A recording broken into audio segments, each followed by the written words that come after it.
ॻाल्हि ॿुध मुंहिंजी।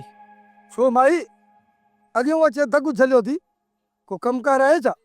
पहिरीं ॻाल्हि त इहा अथई कि जेको तूं मूंखे माई माई करे सॾी थो न, इन जी जाइ ते तूं मूंखे मासी, अम्मा, चाची इहे बि सॾे सघी थो।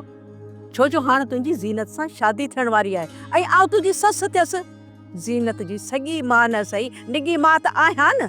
हा, पोइ तूं हाणे मूंखे अॼु खां पोइ माई माई न चवंदे। हा, तुंहिंजो अने घणे ॻाल्हाइण जे करे सॼो ॻोठु बेसाराए थो मां। नोरीअ मां नाग ठाहिण को तो मां सिखे। सुठा ॻाल्हि ॿुध, मूं तोखे चयो छा? हा, ॻाल्हि सम्झी थो पहिरीं? तो मूंखे जवाबु हुनजो छा ॾिनो, इहो जवाबु ॾिबो आहे? ओ मुंहिंजी अमल मूं तौबा कई। हाणे कॾहिं बि तोखे माई बाई न सॾु कंदुमि। बसि तोखे अम्मा चवंदुमि। मुंहिंजी अमल छा हाल थी, ख़ुशि लॻी पई आहे, बसि न। चङो चङो, हाणे ठहियो, घणी बक न कर। हाणे मुंहिंजी ॻाल्हि गौर सां ॿुध। सावण त ख़ैर सां तुंहिंजी शादी, ज़ीनत जी शादी जे लाइ राज़ी थी वियो आहे, पर तूं इहो सोचियो आहे त शादी में ख़र्च केॾा कबा आहिनि?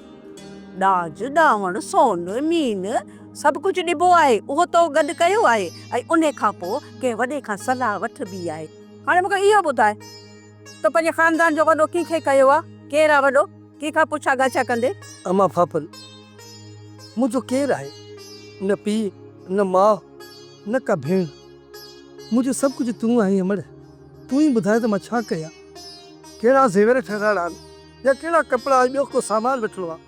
तूं ई ॿुधाए, तूं मुंहिंजी वॾी आहीं बसि। ओ हा, हाणे कई अथई न कम वारी ॻाल्हि। हाणे मुंहिंजी ॻाल्हि ॿुध। तूं न साले जी पचर छॾ, हुन निभागे हरू भरू जे जेड़नि जे करे सोन जहिड़ी छोरी जो रिश्तो ई विञाए छॾियो। ऐं जेकॾहिं तो हुनजी पुठ न छॾी न, उहो ॾिसजांइ वेठो, उनजो निभाग तुंहिंजे ऐं ज़ीनत जे रिश्ते खे बि खाई छॾींदो। इहो रिश्तो थींदो ई कोन। छा कयां मां? हिन ॻोठ में सालियो हिकिड़ो मुंहिंजो जिगरी दोस्त आहे। मुश्किल वक़्त में हुनखे छॾे मां मयारी नथो थियणु चाहियां। जेकॾहिं सालिया सां हलां थो न त पंहिंजा कम रुलंदा। मां त बेटे अज़ाब में पइजी विया।